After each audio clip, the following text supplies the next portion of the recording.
But Sarah saw the son of Hagar the Egyptian, whom she had borne to Abraham, playing with her son Isaac. So she said to Abraham, "Cast out this slave woman with her son, for the son of this slave woman shall not inherit along with my son Isaac." The matter was very distressing to Abraham on account of his son. But God said to Abraham, "Do not be distressed because of the boy and because of your slave woman. Whatever Sarah says to you, do as she tells you. For it is through Isaac that offspring shall be named for you. As for the son of the slave woman, I will make a nation of him also, because he is your offspring." So Abraham rose early in the morning and took bread and a skin of water and gave it to Hagar, putting it on her shoulder along with the child, and sent her away. And she departed and wandered about in the wilderness of Beersheba. When the water in the skin was gone, she cast the child under one of the bushes. Then she went and sat down opposite him a good way off, about the distance of a bow shot, for she said, "Do not let me look on the death of the child." And as she sat opposite him, she lifted up her voice and wept. And God heard the voice of the boy, and the angel of God called to Hagar from heaven and said to her, "What troubles you, Hagar? Do not be afraid, for God has heard the voice of the boy where he is. Come, lift up the boy and hold him fast with your hand, for I will make a great nation of him." Then God opened her eyes, and she saw a well of water. She went and filled the skin with water and gave the boy a drink. God was with the boy, and he grew up. He lived in the wilderness and became an expert with the bow. He lived in the wilderness of Paran, and his mother got a wife for him from the land of Egypt. If you would, please pray with me. Gracious and loving God, may the words of my mouth and the meditations of all of our hearts be acceptable to you this day, our rock and our Redeemer. Amen. So, I don't know that there's ever been a good way to prepare for Mother's Day. Inevitably, there will be someone in the audience, in the congregation, wherever it is that you are, that will feel left out of the equation. Can't help it. There are so many varieties of ways of being family. And the longer we live on this planet, I think there will be even more and more and more varieties. So just hang with me this morning.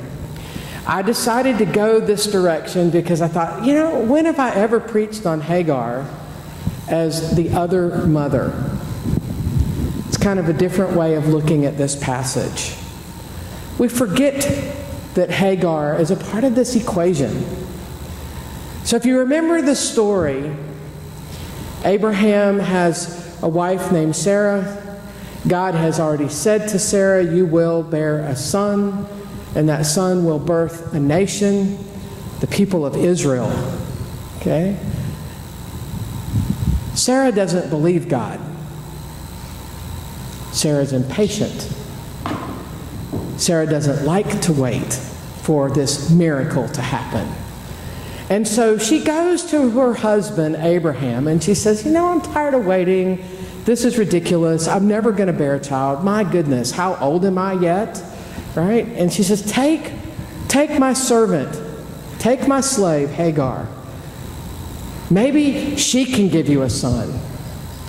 And you know how the story ends. It never goes well. You don't tell your husband to take your slave girl. It's not going to help the situation. Would you agree? Yes. This is yes. Come on. Let's be real. Because as soon as she gets pregnant. We knew this was going to happen. Every good story has this plot twist. She gets pregnant. She has a son. Actually, Abraham's firstborn. Sarah is ticked off. She is unhinged. But guess what? Just as God promised, Sarah gets pregnant and has Isaac. And now she has this other mother to deal with. What are you going to do? Well, she's looking, she's watching. Probably the first case of racism in the Bible. Think about it. This slave woman, this Egyptian woman, how dare she? Look at her son playing with my son. I don't think so. This is not cool. It's going to corrupt it. No, this child can't inherit. Only my son can inherit. And then God once again speaks up and says, Abraham, do whatever your wife says. Send the mother away, send the child away. I'll still make a great nation out of them. And here Hagar is out in the middle of nowhere, no water, no food, thinking that she is going to have to watch her child die in the baking sun. And God shows up again and says, no, trust. Trust that what I told you is true. Now, I find it interesting in this story that once Isaac comes on the scene, Sarah doesn't thank God. Sarah doesn't ask for God's help anymore. In fact, you don't see a recorded conversation between God and Sarah after the birth of Isaac at all. But Hagar, you do. Hagar cries out to God and says, please don't forget me. And an angel of mercy comes, and then there's water, and then there's life. And Ishmael grows up and becomes the father of a great nation, 12 to be exact, the 12 nations of Islam. Imagine.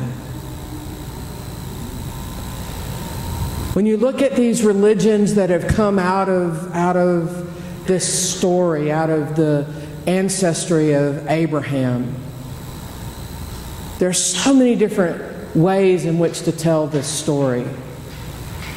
The people of Islam don't tell it quite the same as the Christians do. And they don't tell it quite the same as the Jews do. But Hagar is still the woman who gets scorned. I was thinking about how in our own society we are so quick to judge. We're so quick to label people. Notice she was labeled a slave woman, an Egyptian. They give her these titles. We at least know her name. I mean, there are many women in the Bible that they just say the woman, and we don't even know who they are. They're these unnamed heroes.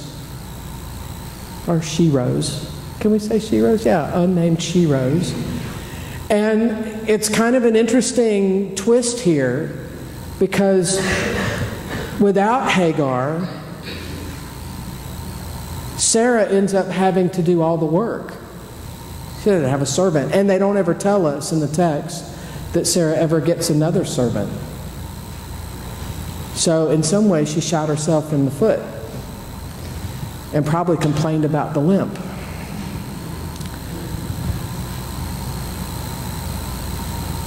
We have this interesting dichotomy that happens between the us and the them. And it starts very early in the biblical record. There seems to always be this pitting against, even with children. Jacob and Esau, perfect example. Same family. They fight. Fight before they even get out of their mother's womb. They too go on to create nations. Esau in his own right, Jacob in his own right. We only hear about the ones who go on to greatness.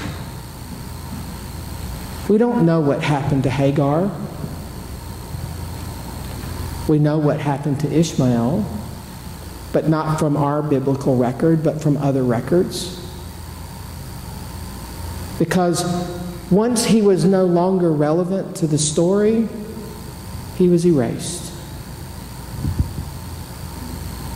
But if you think about the days of Jesus, If you know anything about geography, Syria sits right to the east of where Jesus was. And the Syrian nation is all about Ishmael's country. It's where everything happens. And so we wonder, how did all of this come to be? Why did God make it so? I figured it's because we can't all be from one person. I had a friend who gave me her genealogy. I love genealogy, and she had supposedly traced her family tree all the way back to God. And I'm thinking, you've got to be kidding. It was really kind of funny. My dad gave me this pamphlet one time. It's called The Trail of Blood. I don't recommend it. And you fold it out. It's like really long. And it shows the current Southern Baptist Church, and it traces its lineage all the way back to John the Baptist. Thank you. I needed that. I know. It's hilarious. It's hilarious. But I think that there's something in our need to connect, that we want to go back and we want to find these people in our background. We want to see how we connect all the way back. And because Abraham is considered to be the father of 3 great nations, it's hard for us to not resist that momentum that we find when we begin to delve into the past. The truth of the matter is, we don't know.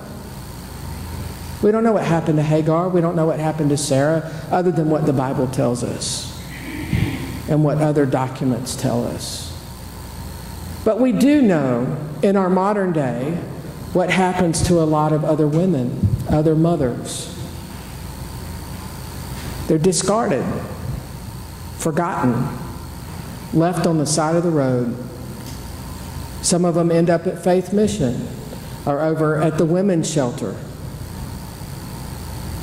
They're treated horribly. The respect for women has just plummeted in recent days. Well, I guess it's always been there, but it seems more prevalent to me in this particular day and age. And I wonder, what does it take in order to elevate people back to their proper status? You see, we are all born with this ability to create, whether male or female, to innovate, to be birthers of things. And when we try to strip that away from people, what we're really saying is, I want you to be less than who you are. We shame people for fulfilling a particular role. We look at Hagar. She did what she was told to do. And yet she was thrown out because she followed instructions. I've known women who lived in circumstances where they did everything right that they possibly could do right, and it was never enough. We grow up in systems of shame, systems that damage us, damage our worthiness, that make us feel so less than who we are. And on this Mother's Day, what I would like to say to all of us, men and women and children alike, is that you are worthy. You have always been worthy. And nothing can take that from you. Nobody can take that from you. And it doesn't matter whether you've actually had a child or not. That is not the thing that makes you a mother.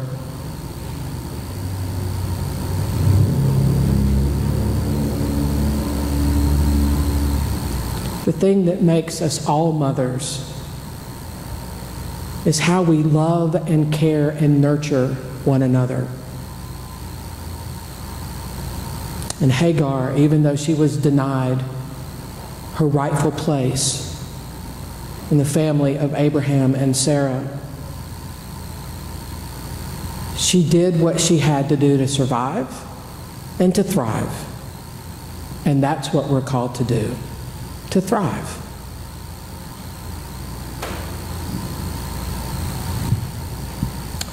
I've been very fortunate in my life to have many people that I call a mom or a surrogate mom. People who have nurtured me and cared for me. Not just my biological mom, who I met in my 30s, but also the woman who adopted me and raised me. And although our relationship was quite contentious at times, I would say that the last 2 years that I had with her before she died were the most amazing 2 years of our relationship. I learned more about her in those 2 years than I did the whole time I lived with her.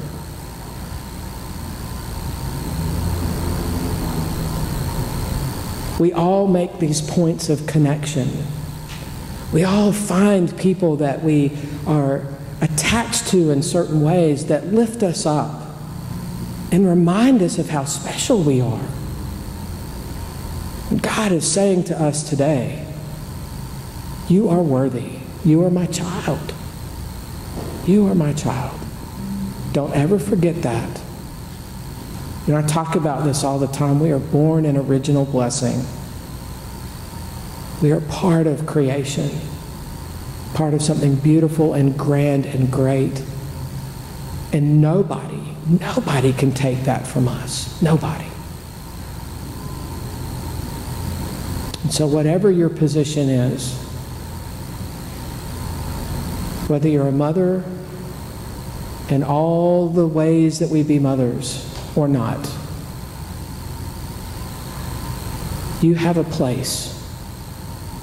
You have a place among this entire community for the nurturing that you provide and the love that you provide and the ways in which you tell us all we matter. May it be so.